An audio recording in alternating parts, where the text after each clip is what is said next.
여러분 명절은 잘 보내셨는지요? 우리의 삶이 너무나도 바쁘고 또한 인생의 여정이 너무나도 고단할 텐데 이 명절이 우리에게 주어져 있다는 것이 얼마나 귀한 것인지 모르겠습니다. 또한 이 명절을 통해서 우리가 단지 육신의 쉼을 얻을 뿐만 아니라 내 인생의 방향이 올바르게 설정되어 있는가 하는 것을 돌아볼 수 있는 것도 굉장히 귀한 일이라 할 수 있을 것입니다. 어쩌면 하나님께서 우리에게 그렇게 우리 삶을 돌아볼 수 있는 다양한 기회들을 허락하여 주셨을 텐데 날마다 여러분들의 삶이 그 하나님께서 보시기에 가장 아름다운 길로 찾아 걸어 나아갈 수 있는 복된 삶이 되시기를 예수님의 이름으로 축복합니다. 오늘 우리는 시편 49편의 말씀을 함께 묵상할 텐데요. 이 말씀은 굉장히 긴 말씀인데 고라 자손들이 이 노래를 지어 부르며 특별한 이야기를 우리에게 들려주기를 원한다는 사실이 이 노래를 통해 우리에게 발견되게 됩니다. 이 말씀의 표제와 3절까지의 말씀을 제가 읽어드리도록 하겠습니다. 고라 자손의 시 인도자를 따라 부르는 노래. 뭇 백성들아 이를 들으라. 세상의 거민들아 모두 귀를 기울이라. 귀천 빈부를 막론하고 다 들을지어다. 내 입은 지혜를 말하겠고 내 마음은 명철을 작은 소리로 읊조리리로다. 아멘. 표제에서 말하고 있는 바와 같이 이 노래는 고라 자손의 노래입니다. 지금까지 고라 자손의 다양한 노래들을 우리가 함께 읽어왔는데요. 특별히 시편 49편에는 고라 자손들이 이 노래를 어떤 관점에서 지어 부르고 있는가 하는 것을 우리에게 묘사하고 있지요. 그것은 바로 지혜와 명철이라는 것입니다.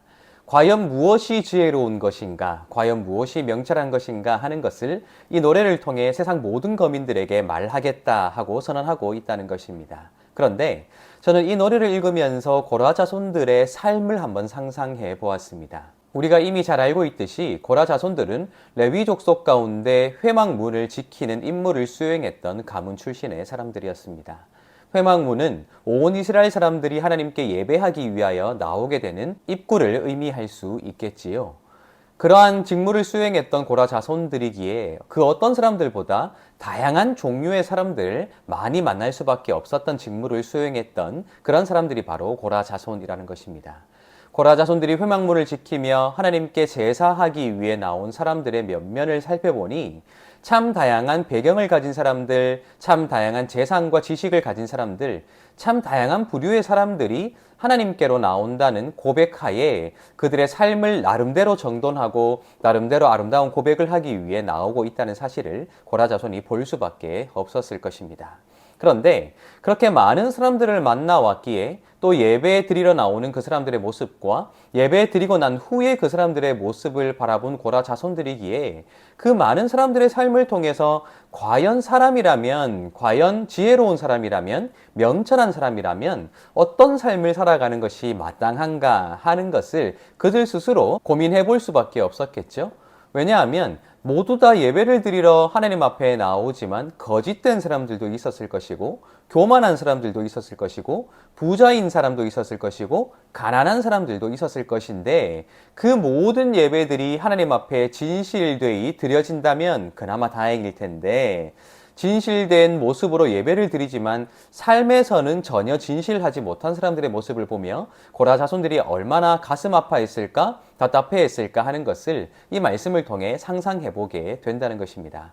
따라서 오늘 이 고라 자손들이 시편 49편을 통하여서 자신들이 지혜를 말하겠다, 명철을 말하겠다 하는 것은 지금까지 수많은 사람들을 만나왔던 자신들의 경험에 근거하여 무엇이 하나님 보시기에 합당한 삶인가 하는 것을 말하겠다는 다짐을 나타낸다고 할 수 있을 것입니다. 굉장히 긴 말씀인데요.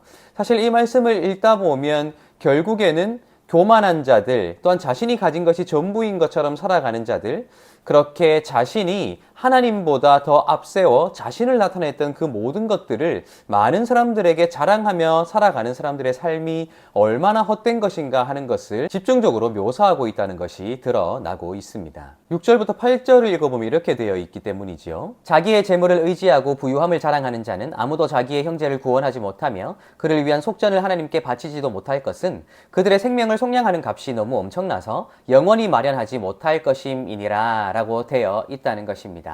결국 고라 자손들이 예배의 장소로 나오게 되는 수많은 사람들을 볼 때에 자신이 가진 것을 내세워 하나님 앞에 자랑하고 사람들 앞에 교만했던 사람들의 모습이 얼마나 어리석은가 하는 것을 지혜라는 용어를 통해, 명철이라는 용어를 통해 비판하고 있다는 것입니다. 그런데 중요한 것은요, 이 시편 49편에는 반복되는 용어가 있다는 것이 우리에게 드러나게 됩니다. 특별히 12절과 20절에는 이렇게 기록하고 있습니다. 사람은 존귀하나 장구하지 못하며 멸망하는 짐승 같도다 라고 12절에 되어 있고요. 20절에는요, 존귀하나 깨닫지 못하는 사람은 멸망하는 짐승 같도다 라고 되어 있습니다. 이 12절과 20절은 시편 49편의 단락을 마무리 짓는 구절들이거든요. 그런데 각 단락을 마무리 지으면서 존귀함이라는 단어로 사람을 가리키고 있다는 것은 굉장히 중요한 통찰을 우리에게 허락한다고 생각할 수 있을 것입니다.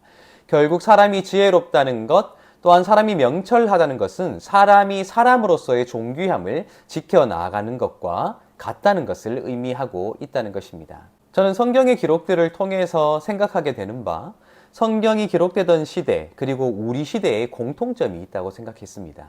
그것은 많은 사람들이 누군가 가진 것을 통해 그 사람을 해석하려는 성향이 있다는 것입니다. 누가 얼마만큼의 재산을 가졌느냐, 누가 어떤 옷을 입고 있느냐, 누가 무엇을 배웠으며 얼마만큼의 많은 학식을 가지고 있느냐, 사실 우리가 표면적으로 볼 수 있는 다양한 요소들을 통해 많은 사람들을 판단하고 그의 가치를 나타내려고 하는 사람들이 굉장히 많이 있다는 것이죠. 어쩌면 인류가 만들어 온 역사가 항상 그래 왔지 않는가 하는 생각을 해보게 된다는 것입니다. 그런데 오늘 우리가 읽은 시편 49편은 그렇게 사람이 가진 것으로 그의 존귀함을 나타낼 수 없다는 사실을 우회적으로 비판하고 있다는 것이지요. 그가 존귀할 수 있는 것은 그가 부자이기 때문도 아닐 것입니다. 그가 존귀하지 못한 것도 그가 가지지 못했기 때문이 아닐 것입니다. 그가 존귀할 수 있는 이유는 그가 존귀하신 하나님 앞에서 얼마나 사람됨을 지켜나가는가, 사람이라면 마땅히 품어야 할 인격과 성정을 얼마나 품어내고 있는가, 하나님 앞에서 얼마나 자기 자신을 겸손하게 낮출 수 있는가, 자신이 가진 것이 하나님께서 주신 복이라면 그 복을 얼마나 많은 사람들에게 나눌 수 있는가 하는 그 겸허함으로부터 그 존귀함이 비롯된다는 것이죠.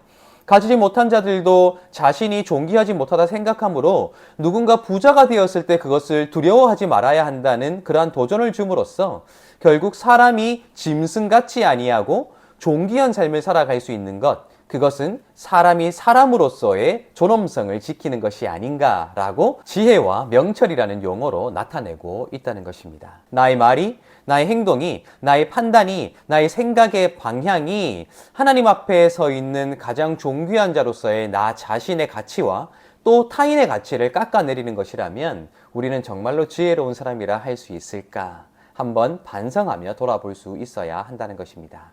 여러분, 오늘 이 고라 자손들은 우리를 지혜의 길로, 명철의 길로 초대하고 있습니다. 진정한 지혜로운 자가 되어 또한 명철을 가진 자가 되어 하나님 앞에 사람으로서의 존귀함을 지켜나가며 그렇게 이 험한 세상을 날마다 승리하며 살아가게 되시기를 예수님의 이름으로 축복합니다.